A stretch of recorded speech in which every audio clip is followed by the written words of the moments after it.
Have you ever randomly tried doing something new? Last year, I decided I wanted to write screenplays. I had never done it before, so it seemed pretty cool. As soon as I started, I realized something brain shattering. That's it. Writing is freaking brain shattering. Where do I even begin? So I read books on books on books until I came across my current favorite book on screenplay structure, Blake Snyder's Save the Cat. In my opinion, this book provides the best beginner-friendly technique to plotting out a screenplay. However, it has come to the point where I need to take apart other people's scripts in order to understand screenwriting better, screenplay better. And I decided the best way to do it was on YouTube, with you fine folks. Most good films can be divided into 15 beats with a 3-act story structure. That was Blake Snyder's theory. And that's what I'm going to try to explore here in this movie I've picked out, Percy Jackson. The 15 beats are starting with the opening image, then we get the theme stated, the setup, catalyst, debate, break into 2, B story, fun and games, midpoint, bad guys close in, all is lost, break into 3, finale, and final image. These are the 15 beats. I hope that was 15. I'm not. Okay, I will check. I hope that was 15. First movie we're going to be breaking down is Percy Jackson's Sea of Monsters by Mark Guggenheim.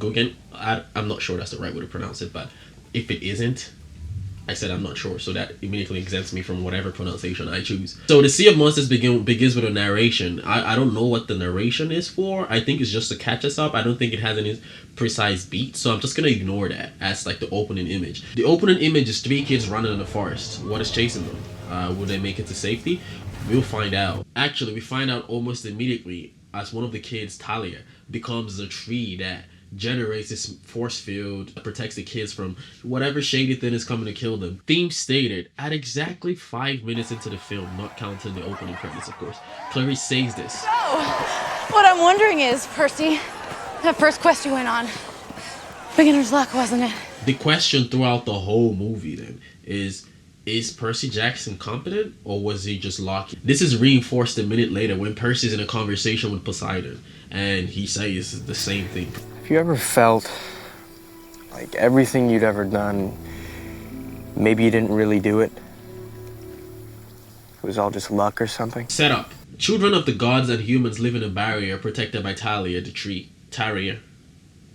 No, I'm not gonna do that. But guess who walks through the barrier and right into the camp? It's Poseidon's son. It ties into the theme, which is Percy Jackson good enough? His greatest quality has been that he's the only half-blood child of Poseidon, but here is a brother that's further pushing the theme of this movie. This must be some kind of joke. I mean, a half-brother, Cyclops, come on. Here's something I needed to wrestle with. I'm not sure about it, but the bull breaking into the barrier, I know it's kind of like a knock-knock situation, which is what Catalyst's events are about, but is it an inciting incident? Or is it part of the setup? But I came to the conclusion it actually is, because the setup and the inciting incident has to be part of the thesis world, is what I've figured. I think here we don't have this one thing that happens that is the catalyst. In Percy Jackson, we have a catalyst event, a series of events that makes Percy Jackson want to take his journey and pursue the golden fleece.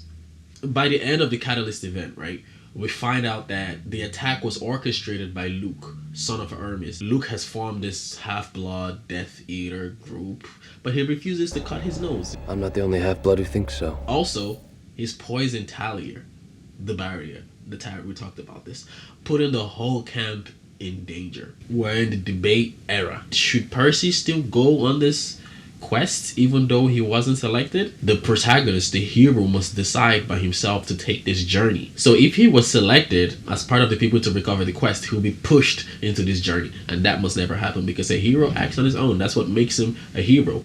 At minute 30, Percy's going on a quest, breaking into. And there's 2 different B stories. There's Tyson and his relationship to Percy and Annabeth, and then there's Luke and his father Hermes. Parents, we make mistakes sometimes. I mean, he has every right to be angry at me. Just please tell him not to be angry with the world. The theme of the B story is You can't give up on family. You can't give up on family. Fun and games. We're swimming through the ocean. We're flying in a taxi. We're sneaking around sheeps. We're fighting. We're doing a bunch of stuff. This is what we came to watch. This is what the whole mythical thing is about. And I think they nailed that pretty well. Midpoint, they get caught. This is a false defeat. The stakes are raised. We find out that the God Eater, Cronus, may be resurrected by Luke. Stakes are raised. They can't go back.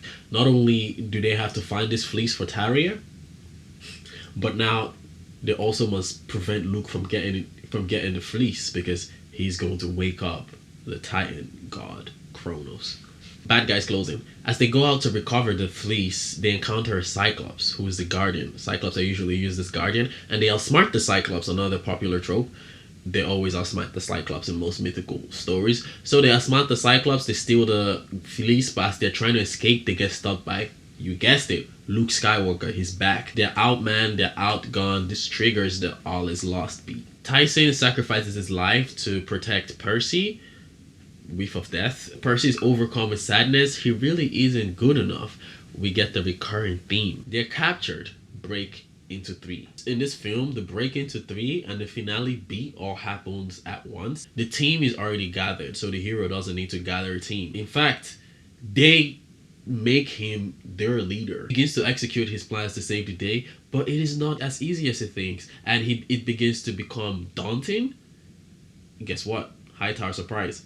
Tyson isn't dead. He's come back. But they can't get past Kronos, who has been awakened. With the power of friendship, Percy digs deep and takes on Kronos. 1v1.